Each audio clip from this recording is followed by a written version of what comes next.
I've come today to the church at Eggesford.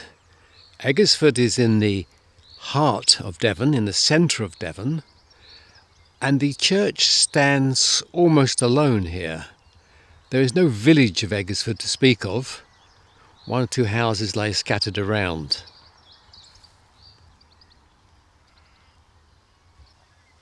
The church tower is 15th century. The chapel behind, the church behind, was rebuilt in the Victorian period. There is a small churchyard with a few memorials in it, but the real reason for coming here is for what we will see inside the church. Before we go inside, we'll just have a quick look at some of the memorials outside here. This one's interesting because it tells us that Dennis Edward Taylor, known as Buck, was one of the few who flew in the Battle of Britain.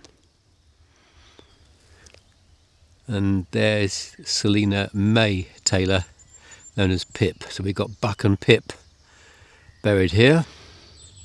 This one is to Winifred May Wheaton, aged 23 years, late nurse at Tiverton and the Royal Devon and Exeter hospitals.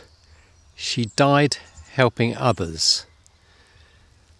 Now, whether that means she caught an infection from one of the patients she was treating, certainly it's the implication one gets.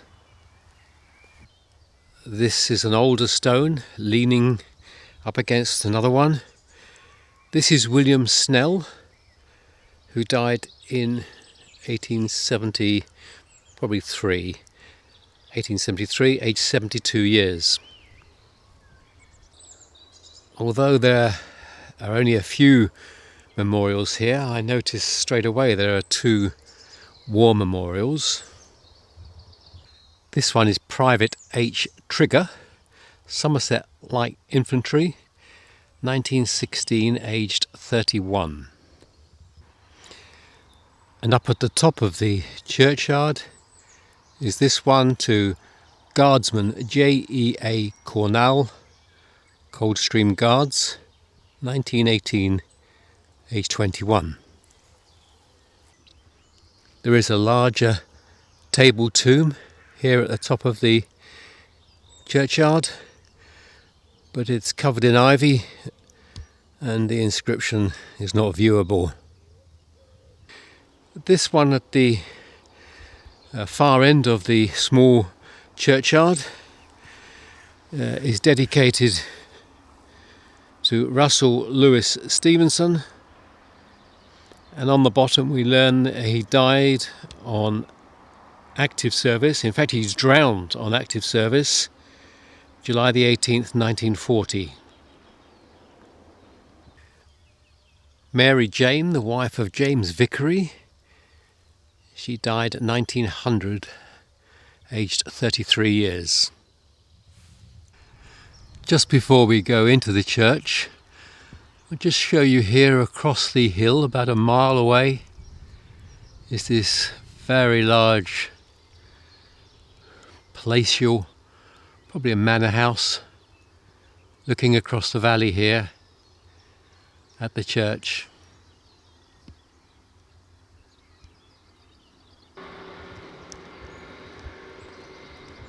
Just across the valley we can see the little train that runs hourly between Barnstaple in the north and Exeter in the south. So let's look inside at the interesting memorials inside this little chapel. As we enter the door, we are faced on the opposite wall by this very large memorial to the Chichesters.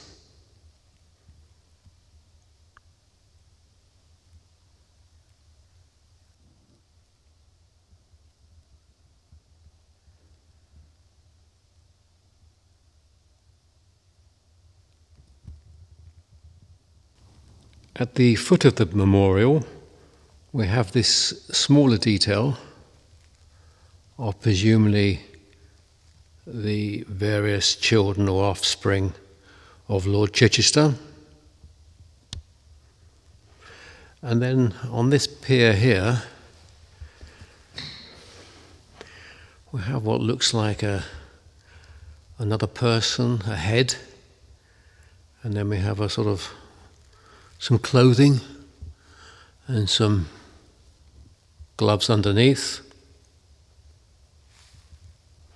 On the left side is some more detail.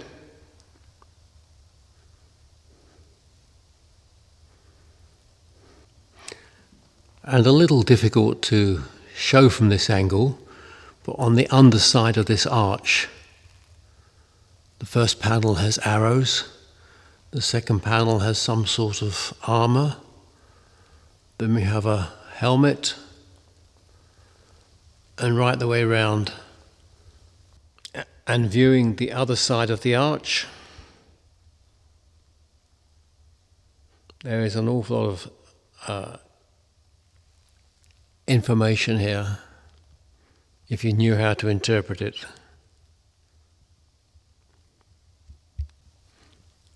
Now, as we look up the nave of the small church, the door we came in on is on the left-hand side, and the large Chichester memorial we've been looking at is on the right-hand side. Further into the church on the left-hand side is this other memorial. I believe this is the Chichesters also. Here we have the two figures, and on the back wall I see the date 1648.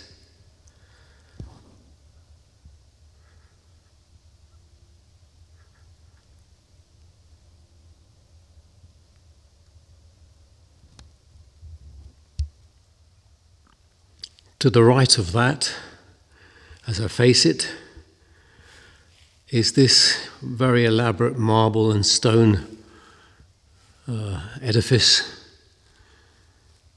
Although it rather seems to be missing something in the middle, one feels there should be something on that pedestal. And the name underneath is William Fellows. Apart from those very large, the three very large monuments, we have a number of plaques on the wall. This one is to John Churchill, rector of this parish and of Chorley, which is nearby, and he died in 1818. On the back wall we have this one. This is Henry Arthur Fellows, 1792.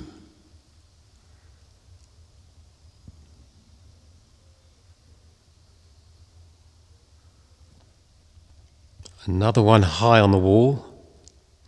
This one is Catherine, Countess of Portsmouth.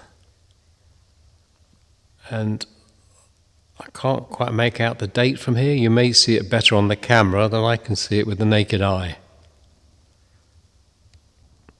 Close by is this one to Newton, the first Earl of Portsmouth, and the date is looking like 1795 on this one.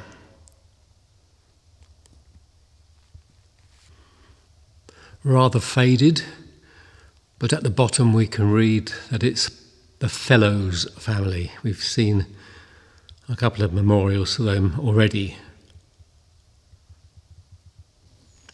And high on the wall here, above one of the Chichester memorials, is this plaque.